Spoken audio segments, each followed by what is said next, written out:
အားလုံးသိချင်နေကြတဲ့ဖင်တော်တော်ကနေကိုယ်တိုင်မှာယူပြီးကိုယ်တိုင်ငွေချေနည်းလေးကိုဒီဗီဒီယိုလေးမှာအသေးစိတ်ပြောပြတော့ပြီးမှဖြစ်ပါတယ်။ကဲအားလုံးအဆုံးထိအတူတူလိုက်ကြည့်ရအောင်နော်။အရင်ဆုံးဒီဖင်တော်တော် app လေးထဲကိုဝင်လိုက်ပါမယ်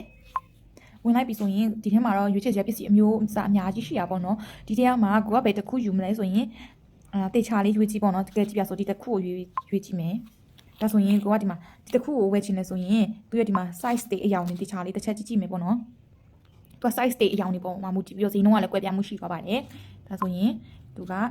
medium size ပေါ့အဲဒါဆိုရင်သူကဒီမှာ38.8 yuan ဖြစ်သွားပြီပေါ့နော်။စကတ်တစ်ထည်တယ်ပဲဆိုရင်25.8 yuan အဲ့လိုလေးဖြစ်သွားပါပြီ။တကယ်လို့ကိုကဒီတစ်ခုကိုဝယ်မယ်တေချာသွားပြီဆိုရင်ဒီအောက်နားလေးမှာဒီမှာအသေးပုံလေးရှိရတချို့ကျတော့တရုပ်စာနဲ့ပေါ်နေလိမ့်မယ်နော်။အသေးပုံလေးတစ်ချက်လောက်နှိပ်ပေးပါ။နှိပ်ပေးပြီးရင်ပြန်ထွက်လိုက်မယ်။ပြန်ထွက်ပြီးရင်ဒီရဲ့ you ဒီဘက်ထောက်နားလေးကအမှတော့နှိပ်လိုက်မယ်။နှိပ်ပြီးတော့ရင်ဒီမှာ wish list ဟိုရှိရကွာအဲ့ထဲမှာဝင်လိုက်မယ်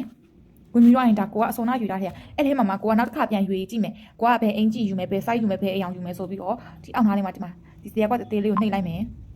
နှိပ်ပြီးတော့ရင်ကိုကဒီအယောင်ယူမှာလားတေချာသွားပြီကိုကဘယ် size ယူမှာလဲ small အဲ့ဆိုရင်ကိုကဒီဟာယူသွားပြီဆိုရင်ဒီအောက်ကနေပြီးတော့ဒီနီအောင်ဘာတန်းလေးကိုနှိပ်ပေးလိုက်ပါကဲအဲ့ဆိုရင် तू ကဝယ်မယ်ဆိုရင်အမှန်ချစ်သွားပြီအမှန်ချစ်သွားပြီဆိုရင်ကိုစီမာကကွာဝီချက်ပေးလည်းမရှိဘူးအားလီပေးလည်းမရှိဘူးအဲ့ဆိုရင်ကိုကတငယ်ချင်းတယောက်ယောက်ကိုပေးရှင်းခိုင်းမယ်အဲ့ဒါဆိုရင်ဒီချက်ကောက်ကိုနှိပ်လိုက်ပါချက်ကောက်ကိုနှိပ်လိုက်တဲ့အချိန်မှာသူကဒီမှာငွေရှင်းလို့ရတဲ့ညီလန်းလေးပို့လာမယ်ပထမသူက WeChat ပေးပြီးတော့ကျတော့ကိုယ့်ရဲ့ Visa ကတ်ပြီးတော့အားလီပေးပြီးတော့ကိုယ့်ရဲ့ Bank ကတ်ပေါ့ကွာနောက်ဆုံးမှကျတော့ကိုကကိုယ်တငယ်ချင်းတယောက်ယောက်ကိုရှင်းခိုင်းမယ်အဲ့ဆိုရင်ကြည့်ပြတော့တငယ်ချင်းတယောက်ယောက်ကိုရှင်းခိုင်းမှာဖြစ်တဲ့အတွက်အကြောင်းမလို့ဒီအောက်က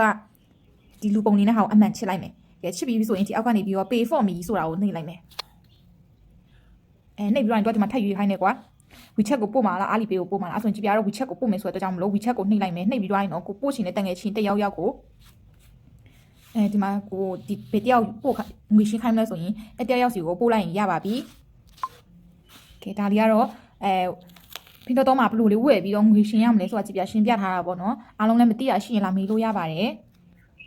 ဒါတော့ကြည့်ပြ WeChat လေးပါပစ္စည်းမှရှင်းနေဆိုရင် WeChat မှာ order လာတင်လို့ရပါတယ်ဖင်တော်အကြောင်းလေးလည်းထပ်တင်ပြီးတော့မှဖြစ်တဲ့အတွက်ကြောင့်မလို့ follow လေးလုပ်ပေးခဲ့ကြအောင်နော်ကျေးဇူးတင်ပါတယ်